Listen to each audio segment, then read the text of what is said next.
Hello everybody, so today we're gonna make polpette al sugo. So that's meatballs in a rich tomato sauce.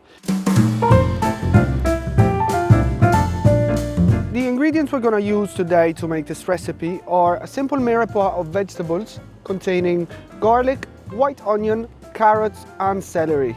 Then let's say there isn't really a traditional recipe for this dish. This is kind of a little, little mix of ingredients that you would find in your fridge to make a nice, sort of nice and easy meat recipe. So we've got some breadcrumbs here. We've got some stale white bread, which has been soaking in milk in order to make it rehydrate. Also, we have some grana padano cheese, a few eggs, and we've got some veal mince, beef mince and pork mince. So this mix of ground meat is kind of a way to replicate what we would use in a bolognese sauce. But most people here in Italy will only use beef. Some people might use beef and use pork sausage inside it as well. I'm using veal, again, like I said previously in one of my recipes for a bolognese sauce, that veal is a little more delicate in terms of flavor. So it's gonna balance out that strong flavor from the beef. Okay, so the first step will be to mince my vegetables. Now, you can use a food processor to do this. Today, I'm just gonna use my knife and I'm just gonna chop them really rough. Just make sure that they're not too big. You don't want, too big a chunk going through your meatball. But again, you don't even want it to be a paste. So just go somewhere in between, again, to your liking.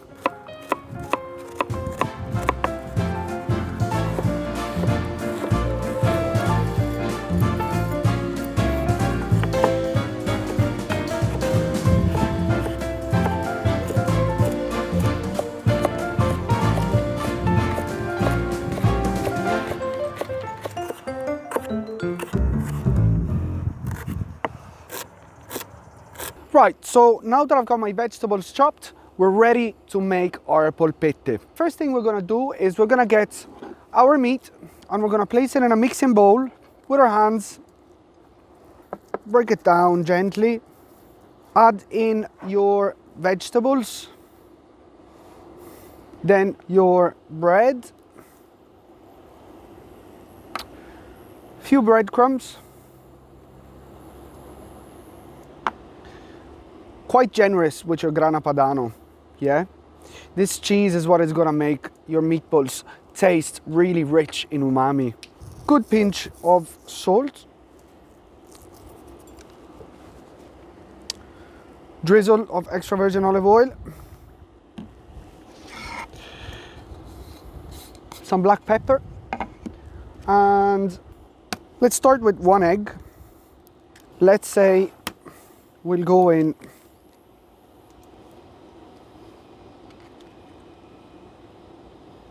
with another extra yolk as well.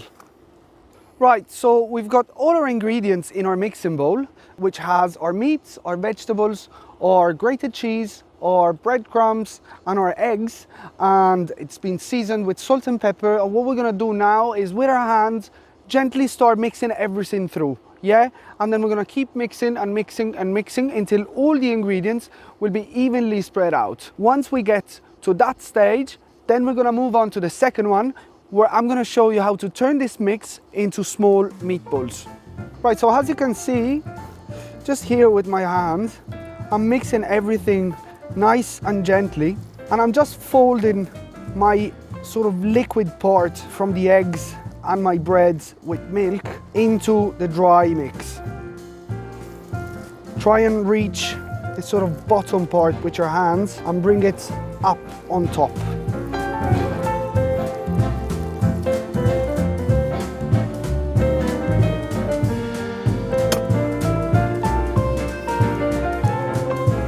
Right, so now that my ingredients are evenly mixed, I'm gonna turn this mix into meatballs. With your hands, just go and grab a bit of the mix. So just roll it like so, yeah? You will see that if you bend your hand slightly, you will get a kind of almost like a semi-sphere shape right in the middle of it. So this is what will help you make this ball really round. So do the same thing with your other hand and just turn it. Yeah, clockwise, anti-clockwise, doesn't matter, you know, and just go back and look at it. Yeah, this seems quite okay. Now, once it's done, put it on your plate and keep going with all of your mix. Just make sure that they're all pretty much even, yeah, because it's gonna make it easier for you to cook. If they're all of the same size, they will take exactly the same amount of time to cook.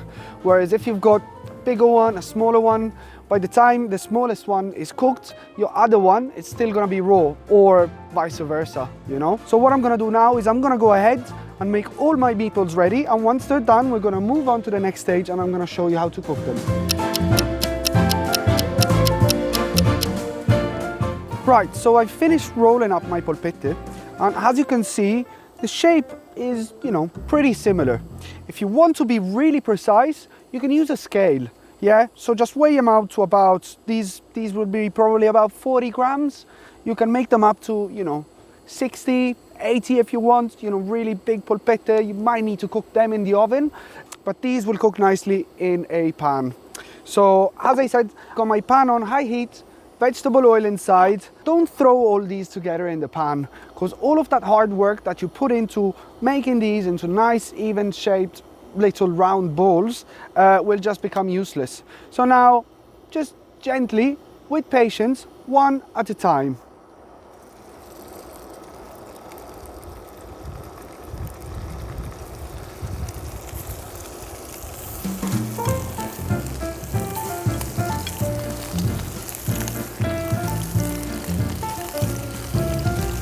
Okay, so now again, same exact thing. You've got them all in your pan.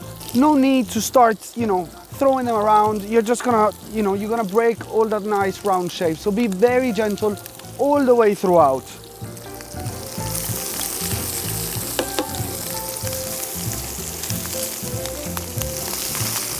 Okay, so you can move them gently with a spatula, with a spoon, with a fork, whatever you have in your kitchen. Or also just grab your pan and gently, you know, turn it around, you know. Toss them around like this, slowly and gently, yeah. Fantastic. Bit more oil inside. Small touch of salt again.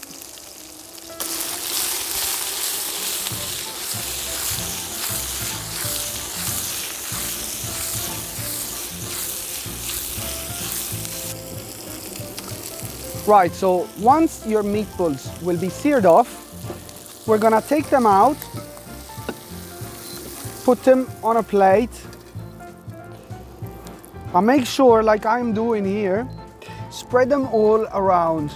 Yeah, because if you pile them up, the ones that sit on top will slowly crush down the one at the bottom, and you will find some, you know, nicely round meatballs at the top and some squashed ones at the bottom. So if you've got them spread out, they will stay that shape.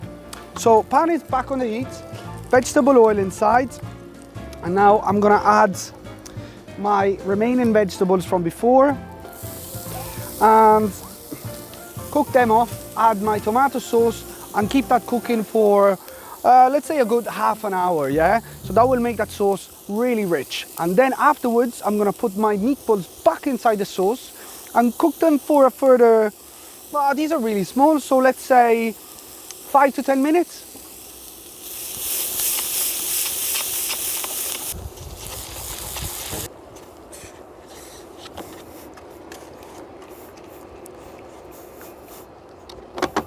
Right, so my sauce has been cooking for a little bit now. I'm gonna go and add my meatballs to it.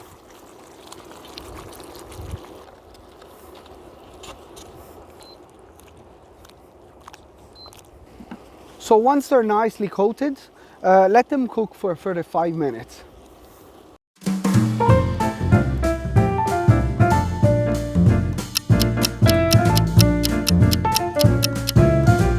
Okay, so my meatballs have stopped cooking, and what I did is I just let them sit in the sauce for a further 10 to 15 minutes. I will tell you a little secret now. So the longer they stay in the sauce, the nicer they will become. So if you're planning to make this for a special evening, a special lunch, or any other sort of event, I personally would make it the day before. Because if you make it the day before and you leave it to rest in the fridge for at least one night, all your aromas, all your flavors from your meats, your vegetables, your parmesan, your sauce will have enough time to infuse. So the next day, the flavor will be a lot richer. It's just gonna be much, much nicer. Right, so the meatballs are ready. I'm gonna show you how I'm gonna plate them today. So I've just got my nice black plate here, and I'm gonna put 1, 2, 3 right in the middle, bit of sauce on the top, like so. Now, just a small drizzle of extra virgin olive oil, nice little bit of Parmesan cheese, and a small bay leaf. So now I'm gonna tell you a couple of things. If you want to finish these off in the oven, as I did with my plate, you can place your meatballs in a tray, put some grana padano cheese on the top, a few breadcrumbs, and a little drizzle of olive oil, and finish them off in the grill. That breadcrumbs and grana padano will caramelize, will go crunchy, and will be really, really nice. So meatballs here in Italy, we would have as a second course, maybe with roast potatoes, maybe with a nice chunk of polenta. But people around the world have them in many different ways. I will use this sauce with meatballs in another recipe, and I'm gonna make for you a spaghetti meatballs, which is not necessarily something that we would eat here in Italy, but I know it's a big favorite abroad. And if you wanna replicate that scene from Lily and the Tramp, you know, make it a nice romantic evening, you can. So I will show you how to do that in my next recipe. So this is our polpette al sugo from Italy.